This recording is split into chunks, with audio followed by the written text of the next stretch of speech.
Today's podcast is brought to you by Progresso Talent Partners, who for more than 25 years have successfully delivered interim and permanent leadership talent to transform businesses. To hire the talent you need to enable your business to thrive, visit www.progressotalent.com today.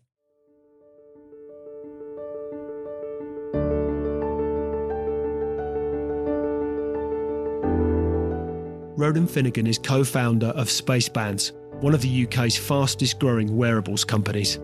A TED speaker, Young Entrepreneur of the Year for 2022 in the UK Startup Awards, angel investor and founder at Submerge Wallets, Ronan is a great example of the new world of work, where flexibility, organisation and access to great talent can afford you the opportunity to work from any one of a number of locations and build a great business. So what's the story behind the story? Without further ado, let's get into it.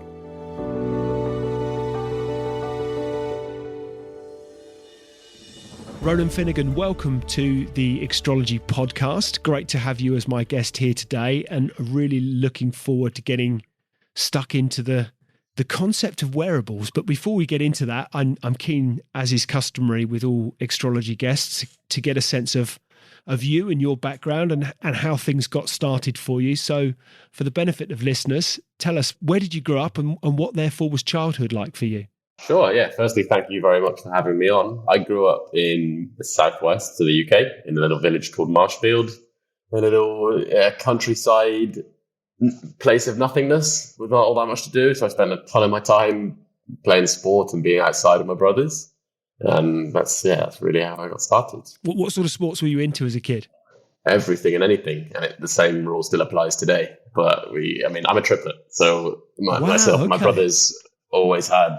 So I can muddy the water a little further. I also have twin sisters, but the twin sisters are 11 years younger. Goodness, I have no idea as to the odds of that occurrence. But so triplets and twins, 5 of you, that's quite something. That must have made for an interesting dynamic growing up. Yeah, for sure. There was always someone to hang out with, someone to do stuff with. It also made it a very competitive environment. The reason we played a ton of sport is that one of the brothers would get better at one sport, and then it would be a competition to be better than that brother at that same sport. So then we'd all naturally get better and better and better, and then we'd shift to another one, and then we'd do the same thing. So yeah, it was a great environment to grow up in. But I'm a lot better at things than I should be through the nature of having to be better than my brothers, and often was not better than my brothers. Slightly off on a tangent, but one of the things that's intrigued me, I know twins. I've got some family who are, albeit not close family, but family who are twins, and you often hear talk of this kind of non-verbal communication element, this intuitive sense of knowing as to, and a story that springs to mind from my perspective. I remember being stood in a pub with one of the twins, having a drink one night, and him getting up very quickly and saying, "I've got to go," and referencing the fact that his brother, who was in a pub a couple of miles down the road or whatever, I can't remember the distance, but said, "I've got to go." His brother was in trouble. And none of us had any, there was no phone call, there was no text, there was no messaging in any way, shape or form. Just he had this intuitive and really compelling gut sense that his brother was in trouble and he'd go and help him out.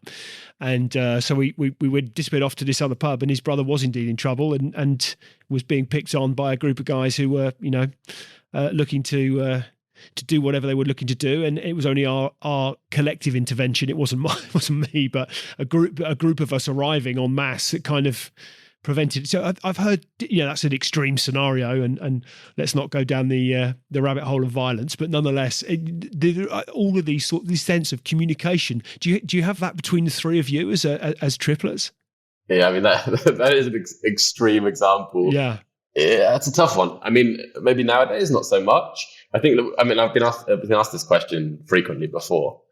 And what it really had come down to when we were younger is that we spent so much time together. Like, not only were we hanging out at home, we were in the same year in school, we were in the same sports teams, we were in the same music stuff. It was all just every single minute of every day, you hang out with these people.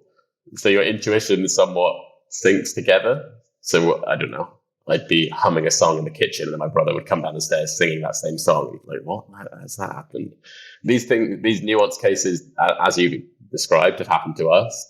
But I think lots of those were driven by the fact that we were just spending so much time together. Like same as if you're living with a partner, like you kind of, your brains slowly start to sync together the more time you spend together, and it somewhat applies for the triplet twin thing, I believe. But yeah, there's no kind of like telepathic attributes. Yeah, I mean, there's no in-brain walkie-talkie.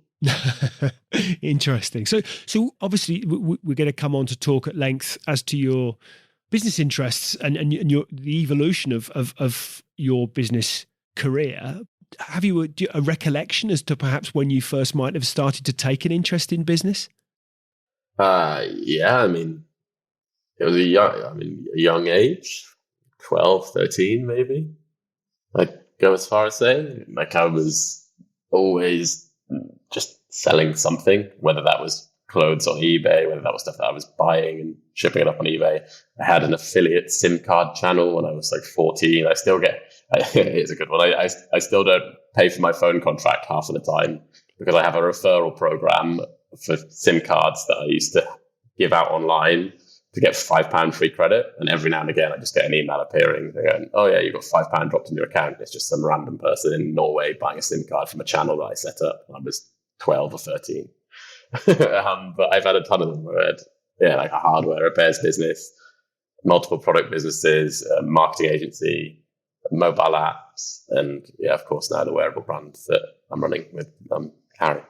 And had you someone that inspired you to take that interest? Like not directly in close family and friends. I mean, my parents were great in letting us know at a very young age that we were able to somewhat choose our own path. Like there was no kind of, you will be a doctor or you will be a mechanic or you will be this. Kind of just do what makes you happy, so that there wasn't those family pressures that some people have on them. But as for like direct inspiration, there was no sort of mentor or anything within my close network. I just liked the freedom and the flexibility of the opportunity of being an entrepreneur. I've never been wildly driven by money. If anything, I'm quite frugal. But the same rule applies today as it did when I was 12, 13. It's just I like the ability to choose when I was working, who I was working with, what I was working on, rather than just doing job after job after job. And when I was younger, I had a ton of jobs, like part-time random ones, but I noticed pretty soon that my work ethic was quite good, and then pulled that through into my own businesses once I left school at 18. And at what point did technology start to become a real feature of your life, a real influence in your life? I was born in the golden technology generation. I was on the cusp of everything becoming smart. Like I'm 28 now, so I'm still just a baby, but I was in the days like full graphics, video games, and the internet was in full fruition. So yeah, as the internet was coming into its own, I was growing up. So I had an email at 11 or something. So technology just in my common life was there through play, through video games, through the internet, through watching stuff. But then in a business sense, like my tech skills grew pretty quickly when I launched my first business. My first business was a mobile app.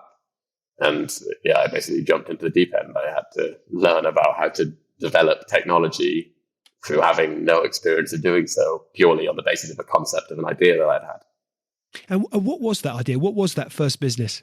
So that first business, the first proper business, I had multiple before that, in the sense that I had a babysitting service that I applied to BBC's Young Apprentice with when I was 14. But me and my brothers used to have babysitting clients that we'd get one, and then they'd all come in, and then we'd divvy them out to each other, and then we would be fully booked Friday, Saturday, Sunday, every weekend.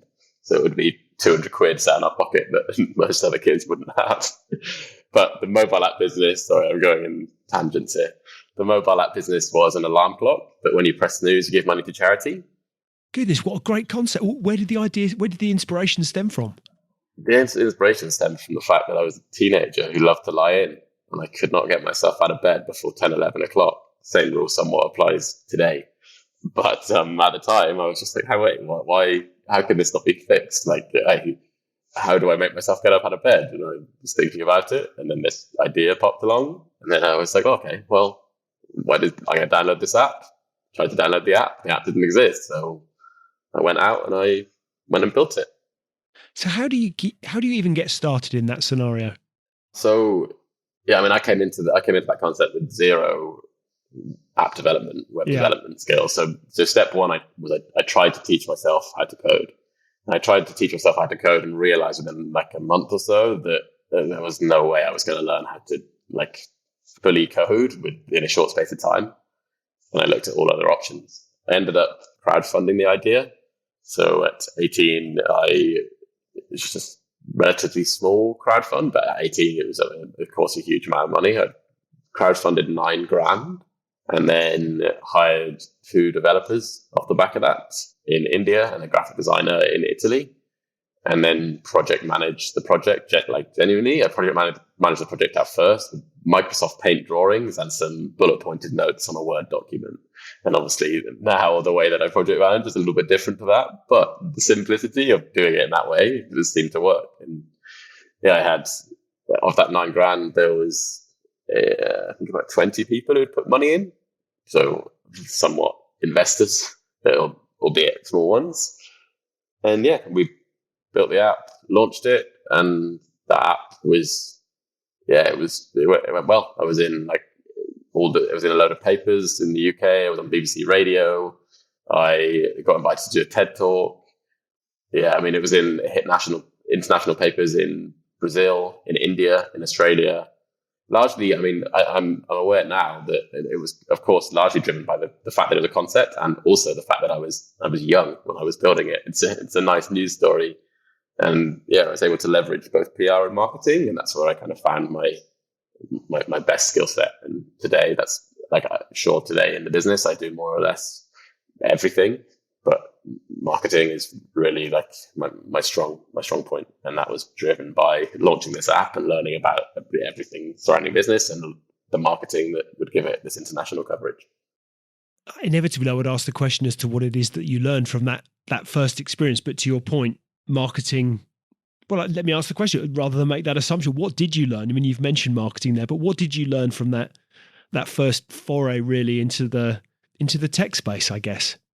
I think the main thing I learned, given that I was fortunate enough to do it at a young age, was that the barrier to entry of starting your own business is a lot lower than most people perceive. Most people think that starting a business is this wild venture that you need to either have a ton of money to do, or you need to have all the right connections. But I kind of realized that I didn't necessarily realize it was almost just handed to me, where I put the concept of the idea on this crowdfunding platform. All of a sudden, then I had people building it for me. Once I had people building it for me, then I was getting downloads. Once I was getting downloads, I was getting coverage. It kind of just organically snowballed just through me committing my own time into the project and a little bit of hard work behind the scenes. But through the nature of having that experience, whenever I've had any other concepts for businesses, I've always just jumped in fully into the deep end, because I'm always confident that if you believe in the idea enough, everything else will kind of fall around it. And as long as the foundations are there, people will just help you along the way. I had countless people dropping into my inbox saying like, "Oh, hey, your website's missing this. Do you mind? I think you should add like this page." It's just some random customer. Why are you telling me to add like an About Us page? But like, people just help you once this thing is in the public domain. For the same rule now, whenever I launch a business, I don't really hide behind the concept or do it in stealth mode. I know there's arguments for doing that, but all of the projects I've ever worked on have been driven by the people surrounding it, not just me. And that all just happens through having it out in the public and letting people just collect feedback and tell you how to do it better. From that early experience, reflecting back, hindsight, a wonderful thing, but is there anything that perhaps you might have, with the benefit of that hindsight, done differently? I mean, yeah, for sure. I mean, when I look at that same app today, the designs of it were pretty horrendous. Sure, the design trends have changed also in the last maybe not 11 years. But yeah, I mean, there's tons of stuff that could have been improved in small tasks. But I'm pretty proud of where it got to. Fortunately, I was able to sell that app to a private buyer and then use the profits of that sale to build another business. So yeah, I mean, I don't know. It's a difficult question because there's loads of stuff that could have changed. But would I want to change it today? No. Interesting. And tell me about the TED Talk. We hear so much, read so much. There's such an all-pervasive part of our lives, aren't they? There's they're hugely informative. That must have been of itself. My sense is that's quite an accolade to be asked, frankly. But what was the experience from your perspective? Yeah, I mean, it was. Firstly, I'm very grateful that they had asked me to speak. Having had that experience at a young age has given me a lot of leverage that I didn't realize that it would give me at the time. Yeah, once you've done a TED Talk, people somewhat put you on this pedestal, so that when you walk into conversations with investors and stuff, like people are still referencing this thing that I did 10 years ago. It was a very humbling experience. It was the first public speaking slot I'd ever done, and there was 5,000 people in the crowd, and yeah, I was 18 speaking about a concept from a mobile app that I'd had. It wasn't like I was a genius in any sense of the word. I was just kind of right place, right time. But the message I got from them was completely out of the blue. So I haven't yet to mention in this call, but whilst I was running the app business and a lot of the businesses after, I was traveling full time. So I traveled for 7 years, living in a backpack and running these businesses from my laptop. So I was on the beach and got this message from TED, like one of the TED speakers, one of the TED hosts. And at first I thought it was a prank. I thought it was just like a spam message that was looking to populate my information and whatever.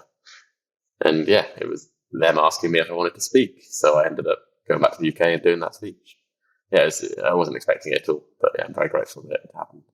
And that's an interesting. So you were traveling whilst running these businesses, traveling for 7 years. I think you made mention, running your business from your laptop. So that's a really interesting concept. I think we live in hugely transformative times, whereby this concept of work that historically, frankly, has always been something we do, but so often wrapped up with a place we go to do that thing, is so rapidly evolving.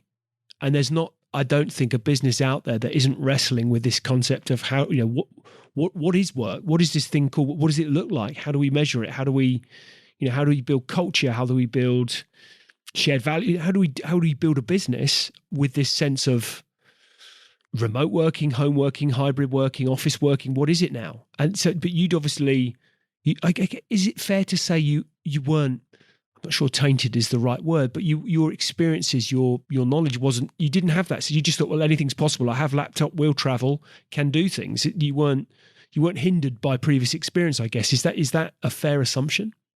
Yeah, so that's very fair. I mean, I've had office jobs along the way, just temporary ones, and a lot of the skills that I picked up, especially in the marketing world, I was picking up my marketing skills via work experience.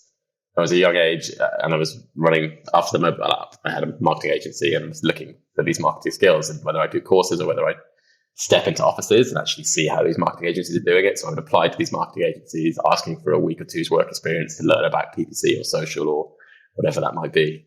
I would go and sit in their office for 2 weeks, pick up those skills, and then walk out and apply them in my own agency. But so I've had the day-to-day of working in an office, albeit in short spells of time. But yeah, for me, the reason I'm doing this, like I'm back to something I mentioned earlier, is that I do it for the freedom and flexibility to choose when I work, how I work, who I work with. It's not a money-motivated task for me, and yeah, I enjoy that most when I'm traveling. And I think that's one of the things that struck me when first we spoke, is that you run a similar. We'll come onto it, but you run a similar model, as I understand it today, whereby you can manage multiple people through. Well, let me ask the question again: what do you need to manage a business along those lines? To manage them on your terms, because I guess from a skill set perspective, it strikes me you have to be incredibly organized, flexible. I'd imagine there are challenges oftentimes around time zones. All sorts of things are going through my mind. So how do you deal with it? How do you manage it? Sure. So everything that you just said applies for sure. Firstly, my working hours are never really fixed. Of late, I tend to work ridiculous hours just through the nature of where my business is at the moment. But in a normal day-to-day running, I very rarely will work like a standard 9 to 5. Especially if we're working with development teams or manufacturers who are largely always based in Asia. And so you just have to be flexible to have calls at 10 o'clock at night or to work on a Saturday, or you can't have flexibility unless you're willing to have flexibility on your own side. So yeah, the traditional sense of Monday to Friday, 9 to 5 it doesn't really apply. I don't really have that same picture of work in my head. The co-founder of the business I'm in right now had come from other startups beforehand. He was running sales at those startups, and he has 9 to 5 in his head pretty strictly. And I respect him for that. He wakes up, he's always on at 9. Sometimes I wake up, I log in at 10:30, but then I'll work until 11 o'clock at night. Other times I'll work at 7 a.m. and then I'll stop at 3 p.m. for a couple of hours and then come back to it. So flexibility is completely organization for sure. Just having notes all over the place, using planners, productivity trackers. But then in the sense of a team, the main thing that you need over everything else is just complete trust. Our hours at Spacebands, the business we're running now, are 11 till 3 as mandated hours. So everyone's got to be online at 11 till 3. That's largely just so that everybody has an opportunity to book in calls with each other if they need it. But besides that, they can pick up their own hours as and when. My sense is a consequence of never want to extol the virtues of a global pandemic, but that perhaps one of the best things to have come from it is that this hope that businesses will, moving forward, measure outcomes and not presenteeism, frankly. I mean, is that the shift in terms of how you lead from a management perspective? It's driven by outcomes for those that are working with you? Yes, I mean, for sure. And the irony is usually by giving flexibility, you end up getting more out of it. It's the same as and that's not the same. That's not the driver of why we do it, but it's the same as the unlimited holiday. You've heard of multiple companies offering this. Yes. And the trends show that unlimited holiday means that people take 10 days, not 50. Yeah, I agree with you. I think trust is a huge, it's a big plus, isn't it? People know that they're trusted, they're respected, they're well thought of. All things that you have to earn and arguably keep and can lose if you don't adhere to those principles. But I think people, rarely in my experience, people come to work to do a bad job. People are turning up at work to do the best they possibly can in most cases. Yeah, 100%. And especially if people believe in the thing that they're building, then you're basically just giving them a hobby. Like if you can create a work environment where people are actually enjoying what they're doing day to day, they believe that the work that they're doing is adding value to something. This is the main driver for why people work. How do you do that remotely? Very open communication, like having calls. Like honestly, the same as you would do in an office. Yeah. How do you do it in an office? In an office, you go and have team meetings, you speak about things together, you make goals, you make objectives, you go and do that, you review it together. You do the exact same thing remotely, but you just make time to have those meetings because it's harder to just walk by someone's desk. Sure, you don't get the small talk or the coffee break in between, but there's pros and cons of that, I guess. Standing around at a coffee machine for 20 minutes. But like I said, it's also not about the hours. It's not about the presenteeism. It's about just the quality of work together. And my style of management is definitely not micromanage. I don't look to double check people are doing the task they said they're doing or to make sure that something is hit on this very strict deadline. And if it's not, the world's going to end. It's because I value flexibility so much in my personal life. I offer as much flexibility as I possibly can to anybody working on the businesses that I'm running. So let's talk about Spacebands. Where did the inspiration stem from? So the inspiration came in March 2020. So the inspiration for the original concept of the business was not mine. So I have had multiple texts over the years from friends with ideas for businesses. Like I go as far as saying I've had 100 of these texts saying, "Hey, look, I've got this idea. How can I do it?" Or, "Hey, look, can you help me with this one?" Or, "Hey, like, have you got a contact within this space? Like, I want to start this business." A lot of these texts are coming through from like friends when they're sat in a pub or a friend of a friend of a friend who somehow got my number.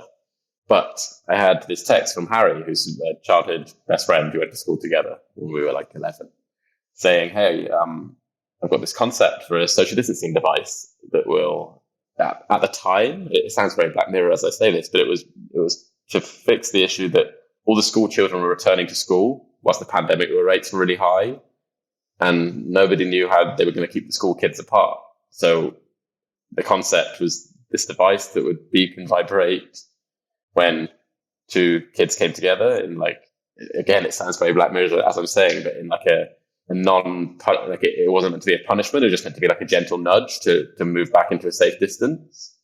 And that was where the concept began. So we started that business. So in 6 weeks, we had a physical product. It was a very simple piece of technology that was just using Bluetooth to measure distance. And then we realized as we were going through this prototyping phase that actually schools weren't our market at all. We were speaking to state schools, but also to private schools, and there was getting some level of interest. But at the same time, we were getting businesses drop into our inbox saying, hey, like I want to use this in my business to keep my factory open during the pandemic, or to keep my logistics site open in the pandemic, or keep my whatever other businesses that were required to operate without a pause, like some of the other businesses. So yeah, Spacebands began selling a social distancing device. We now don't sell that device anymore and have no intentions to sell that device again. But that is where the business began, which is of course not what we're doing now. But I'll come on to that in a little bit. Was there a point at which through that process you thought, hey, it sounds as though from what you're saying, relatively quickly, you knew you were onto something. You knew you had a proposition that people would buy into and was clearly delivering huge benefits. Yeah, I mean, we just followed gut feel, both Harry and myself. Like I've had multiple texts from people with these concepts, and I can imagine. It's going to be my next question. How do you pick the one that you think, which I'm sure is true of a lot of people who've led businesses? Constantly people are saying, I've got this idea. How do you cut through and go, that's the one I think could really do something meaningful? Yeah, completely driven by the pain that the product or the service resolves. Not the flashy features, never there's this product doing this and I can make a competitor, but instead we're going to make it a bit brighter or a bit bigger, or it's going to be smaller or it's going to be quicker. That stuff doesn't interest me. It's like, is there a core pain that's not being solved? And can we fix it with this utility? So in Spacebands' case, the pain was clear. It was in headline news, but nobody was addressing it. It was the fact that at the time, schools wanted to open back up, but all the stats were saying we need to keep these kids away from each other. In all the news, it was like the kids are going to return. They're going to spread it 10 times more than what the virus is at present, because they're just going to come together. They're going to put all their germs all over each other and then bring them home, and then it will hit the masses. So technology was an easy fix for that. And it was either that or it was teachers screaming at kids. And like I said, it sounds very Black Mirror as I say it now, but the technology was a nicer way to do it.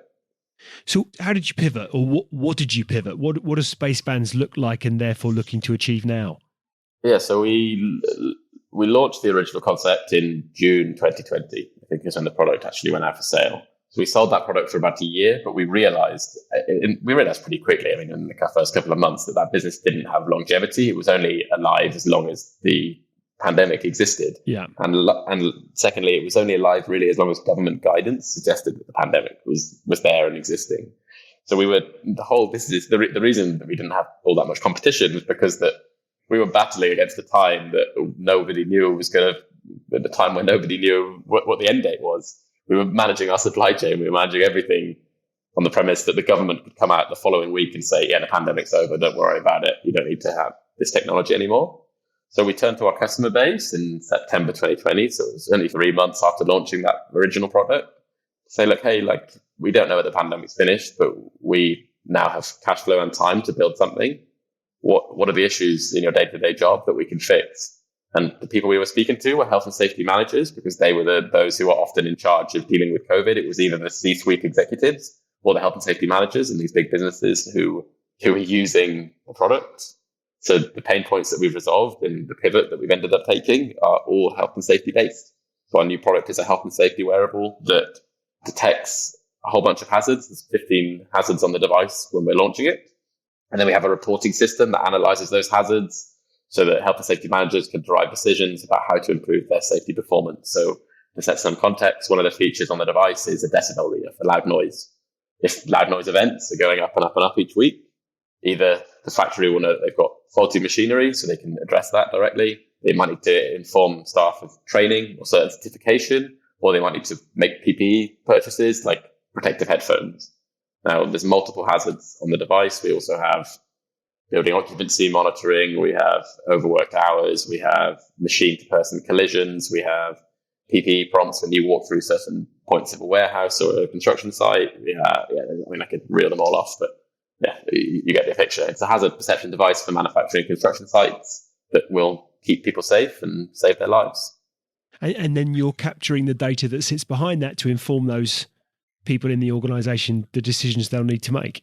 Yeah, exactly. So the data is all completely anonymous. So we're not using it as a behavior tracker. Yeah. Employees won't be told off for having more hazards than the next, but the customer benefits from the company-wide data set to say, like, this hazard is most prevalent, or this hazard doesn't really happen that much, or this hazard is going up 10% every week.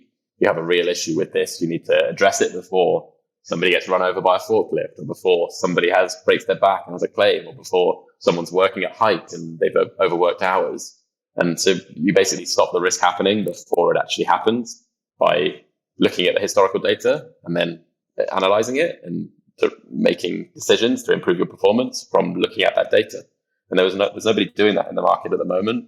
And neither myself or Harry had ever thought that we were going to be working in health and safety. But this product was built by the health and safety managers who used our first product. So you don't need me to point out, but my first reaction is, wow, that's hugely scalable, right? So that's that, there isn't a business around, and you can look at it in varying degrees in different jurisdictions, different parts of the world, but for whom health and safety isn't a business critical consideration. So that strikes me. You've got a hugely scalable proposition. But like all businesses, challenges persist. So was there a point, or has there been a point at which you thought, you know what, we're really onto something here? I mean, yes, for sure. We were confident in the concept quite early on, because the concept was, of course, led by our customers' voices. So we listened to what the market wants and started to build it, which is always a great way to do it. Often you don't have that same opportunity because you don't have the access to those contacts. But because we're in this natural position where we had a business with customers who knew that we weren't going to live forever. We knew that we weren't going to live forever. So they helped us to build the concept. So the trust in the proof of concept was there early on. So therefore we were able to jump straight in the deep end. For the first 2 years of the business, we were completely self-funded. We threw all personal savings into the business to get it off the ground. We took no business loans or no investment. So within our first year, we turned over 450 grand as a team of two. And we naturally had profits then sat within that September period. So we put those profits back into the product development and then pitched for investment once we'd got the product at proof of concept. And going on a whole bunch of tangents here. I'm sorry for that. But no, not at all. Yeah, I mean, the confidence was there in the product enough so that we were willing to spend money that otherwise Harry and I could have taken out and just walked away with. But we knew that the concept was good enough that it was worth a second run of the business. So what does the future look like for spacebands? So the future in the short term, everything's kind of, the grand plans are all kind of coming into fruition at present. So we've just raised 950 grand. We've onboarded. There's now it's an internal core team of 6, but there's about 16 people working on the project in total. I've got another member of staff starting today. And then the future for us is supplying this wearable and software ecosystem to health and safety managers in the UK solely for the first year, and then we'll go and sell it internationally. We sold our last product in 30 different countries. So it's very likely that we'll do the same with this product. But in the short term, we're just going to service that UK market. The most ridiculous thing about the opportunity is, for sure, there's nobody playing in the health and safety space. But our target customers are manufacturing construction sites. 22% of the world work in manufacturing and construction. Wow. Well, I think, it sounds incredibly exciting. I'm interested to talk, I'm conscious of your time, but with the time that we've got left, perhaps to reflect just a little bit on you. And I guess, therefore, I'm interested to understand who has been the greatest influence on your career and perhaps why. I'm actually not sure I have an answer for this. There's been lots of people who for sure have been inspirational. People, especially within this business particularly, because of the growth that it has had. We've had a whole bunch of consultants come in and help us. Some of them have been funded by UK government. Some of them have been funded by our incubator accelerator programs. And there's been loads of people that I've met along the way that have been an inspiration in terms of mentors. But to narrow that down to one individual that's kind of sat there for my entire career, I'm not really sure I have it. But I am who I am because of my parents and the attributes that they've given to me or the values that they've instilled in me. So to be honest, the answer is probably not business related. It's probably just my parents. So perhaps maybe more what inspires you? What inspires me is complete flexibility to choose what I want to do with my own time at every point of the day. This is my number one driver for the reason that I work. It's so that the ultimate goal is to have flexibility where I don't have to work, right? But day to day, I love what I do. I choose who I meet. I choose what projects I'm working on. I choose what parts of the business I'm working with. Flexibility is my number one driver. So if you reflect back to that 18-year-old you and that app development that you first gotten involved in, what advice might you give yourself with the benefit of hindsight 10 years on? Yeah, I mean, I learned what I'm about to say relatively quickly in that business, but it took me maybe 6 months to get there. But the piece of advice that I'd say is to ask others for help and admit when you don't know things. That's something I probably do better than anything else that I do, is I am constantly telling people that I don't know the answer, and that do they have someone or do they know someone who can help me about this particular problem. So that lots of the time I'm not leveraging off my own mind within these businesses. I'm leveraging off 101 people to contribute to the idea. And I think you offer that's great advice, and I think you offer great insight, and you offer great inspiration, I think, to many of us that, we look at the way that work is evolving. You're a great example of how you can achieve multiple successes in the non-traditional sense. I think I'm right in saying your home is beyond the UK shores. You have a UK-based business. You've contacts and network and people working with you all over the place. It's it's kind of the nomadic business lifestyle, if that's the right turn of phrase, is clearly something that can be achieved with organization and drive and flexibility and commitment and all of those other sorts of qualities. So I think you're a great example of. And there's lots that we can take from what the future of work will look like just from conversations such as these. Spacebands sounds a phenomenal concept. Where can people go to find out more? So the Spacebands website is www.spacebands.com. And otherwise, just find me on LinkedIn as Ronan Finnegan. Ronan, it's been great to speak with you this morning. I know we're tight for time, and you've got all sorts of things to occupy your diary today, let alone. So I really appreciate you having taken the time out. It's been great to speak with you. You've offered some great insight and great inspiration. And I wish you and your colleagues all the very best for your continued success, and look forward to seeing Spacebands and whatever comes beyond continuing to flourish. Thank you very much. Yeah, it's been great to speak. Thank you. Great stuff, Ronan. Have a great day. All right, you too. Thanks, Lee.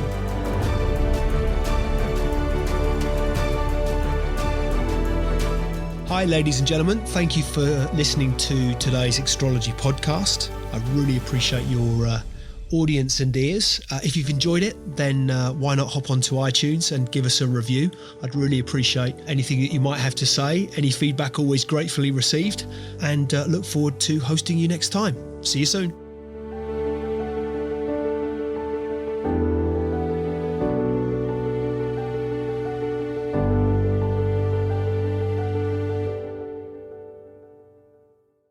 Just a reminder, today's podcast is brought to you by Progresso Talent Partners. Visit www.progressotalent.com today for more information.